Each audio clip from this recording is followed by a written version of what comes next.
अस्सलामुअलैकुम। आज की इस नई वीडियो में तमाम स्टूडेंट्स को खुशामदीद। चूँकि इससे पहले हम प्रेजेंट इंडेफिनाइट और टेंसेस के हवाले से एक इंट्रोडक्टरी वीडियो देख चुके हैं और आज हम प्रेजेंट कंटिन्यूस पे बात करेंगे। देखिए, टेंसेस इंग्लिश में एक बहुत ही आम सब्जेक्ट है।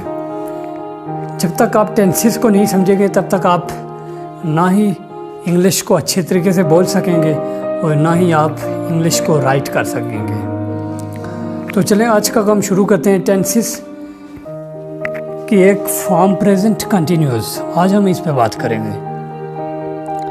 तो सबसे पहले हम प्रेजेंट कंटिन्यूस की पहचान देख लेते हैं। फ़िक्रे के आखिर में रहा है, रही हूँ वगैरह आता है, ठीक है। यानी किसी भी फ़िक्रे के आखिर में अगर रहा है, रही है, रहे हूँ या इनमें से कोई और इसी तरह का आ जाए तो इसका मतलब है कि ये प्रेजेंट कंटिन्यूस का टेंस है।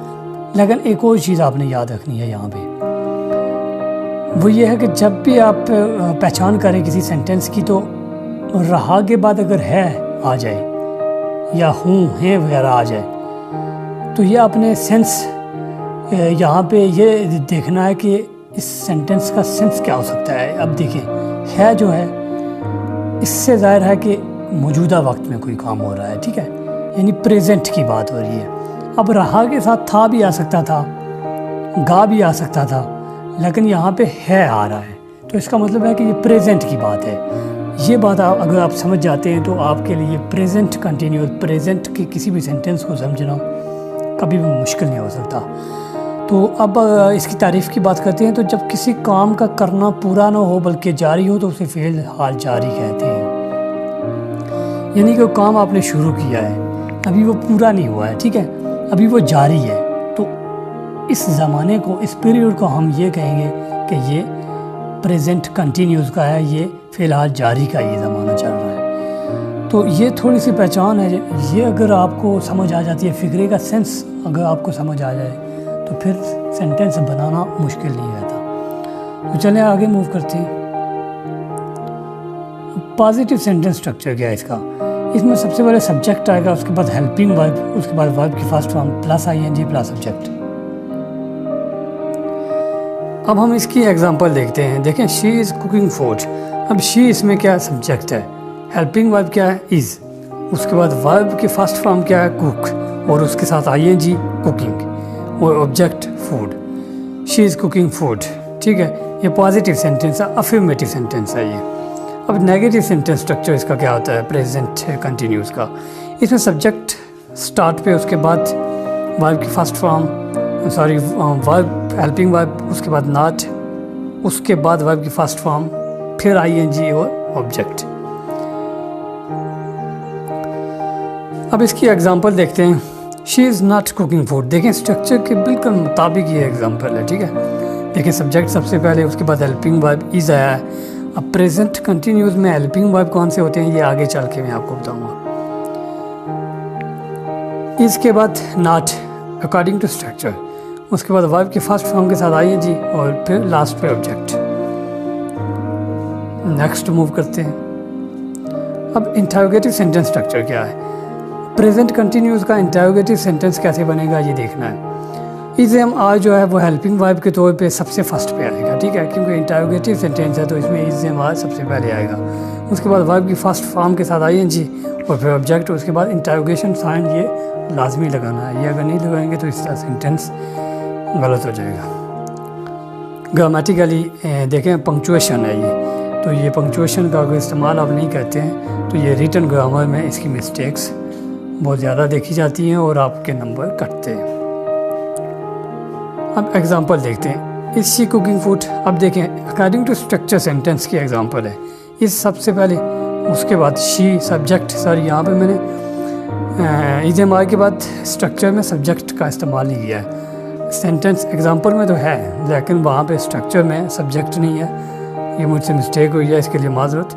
अब देखें, इज़ एम आर के बाद सब्जेक्ट है, शी है, सब्जेक्ट शी है, उसके बाद वर्ब की फर्स्ट फॉर्म के साथ आईएनजी और लास्ट पे फूड और उसके बाद इंटरोगेशन साइन।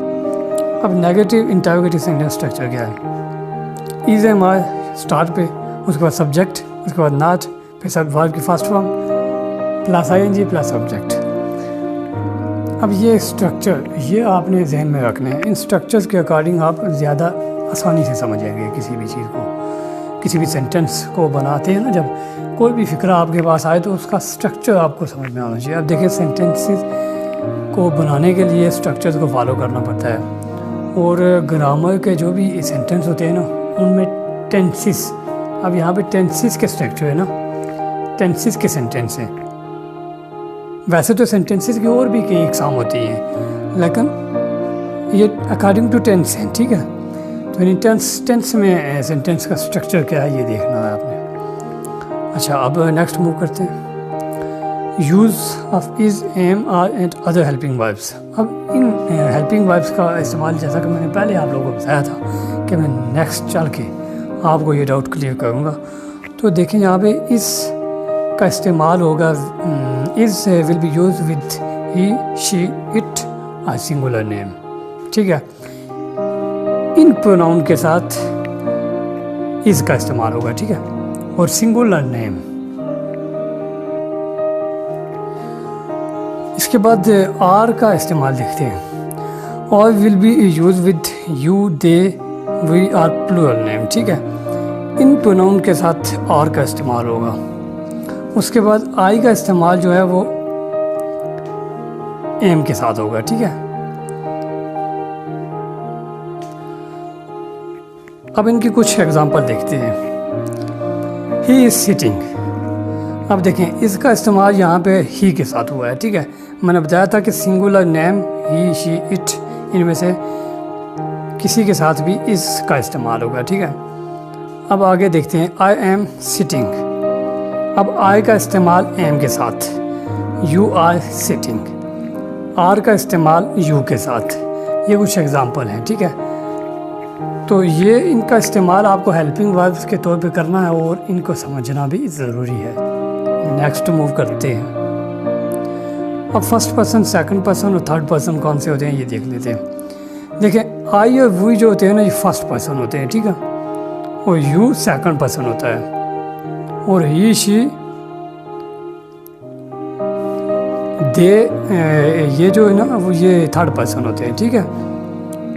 तो इस तरह ये आपको पता आना चाहिए, ठीक है। बेसिक लर्नर्स के लिए इन तमाम चीज़ों को समझना ज़रूरी है, क्योंकि जब तक आप ग्रामर को बेसिक से समझना शुरू नहीं करेंगे तो आप आगे नहीं जा सकते। आपको आगे काफ़ी मुश्किलात का सामना करना पड़ेगा।